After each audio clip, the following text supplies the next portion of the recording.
complementary skills.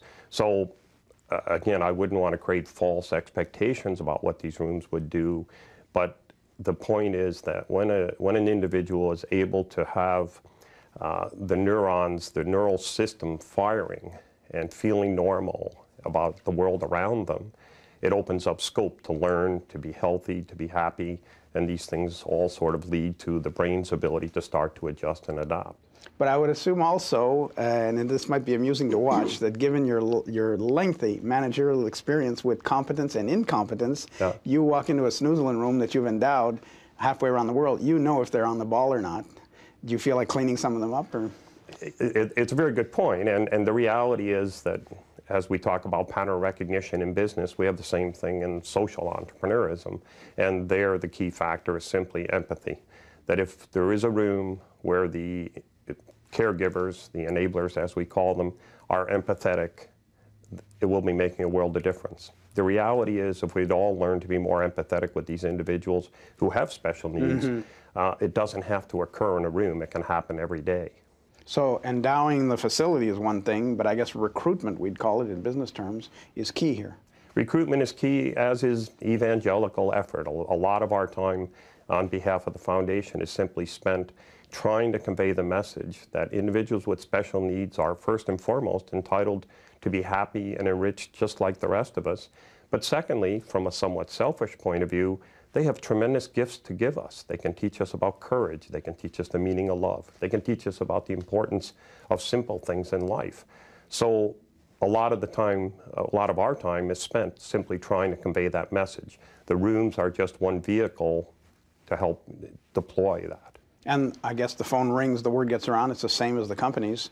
They say, let's call Mr. Kirchner. We want a room like this. Is that how it works? Hospitals call you? Yeah, hospital. I mean, again, I can give you a quick example. Not too long ago, we had a call from a school board, had a school with 250 children with special needs and a budget that they were unable to do anything special for these children. They were just exposed to conventional programs. So we went, we met the children, we talked to the teachers, got a sense of what we would call sensory diet would have been for the children.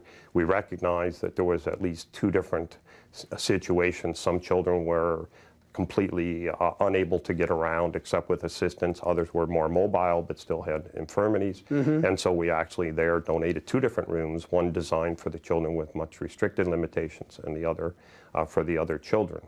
So that's kind of how the process works. And I'm struck when you say we went and checked it out. That's that, and you'd do that with a company too. You'd go and check it out.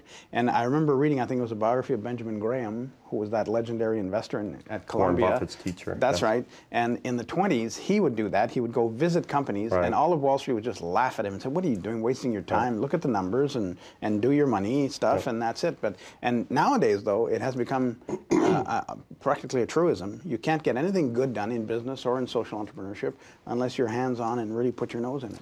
Well, I think the reason I travel 270 to 300 days a year is the fact that I believe that very firmly, that I could just simply sit at my desk and answer the phone calls, as you suggest.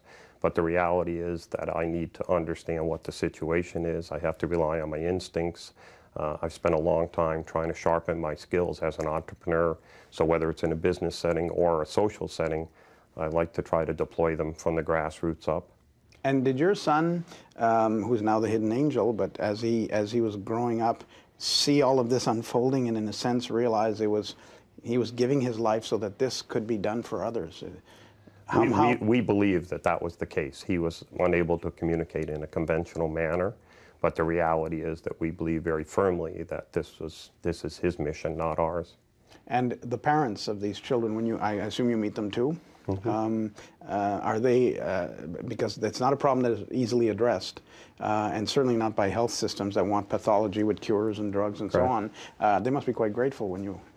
Well, I think they're grateful. I think that they're, in a sense, relieved that really it's such a simple thing to help their children. That, I mean, the reality is the ultimate sensory experience is a hug. And sometimes you just have to remind people that as difficult it may be to deal with someone with special needs, you can enrich their life through the most simple gesture, and that goes back to the lessons I said that these individuals can teach us. I know some people will have picked up on the Hidden Angel Foundation. Do you have a website? Where should they? We do. If people would be kind enough to go to CDHAF, Christopher Douglas Hidden Angel Foundation.org.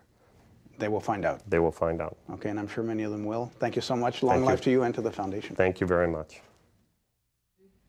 Bud Kirchner. And here's that web address again for the Hidden Angels Foundation.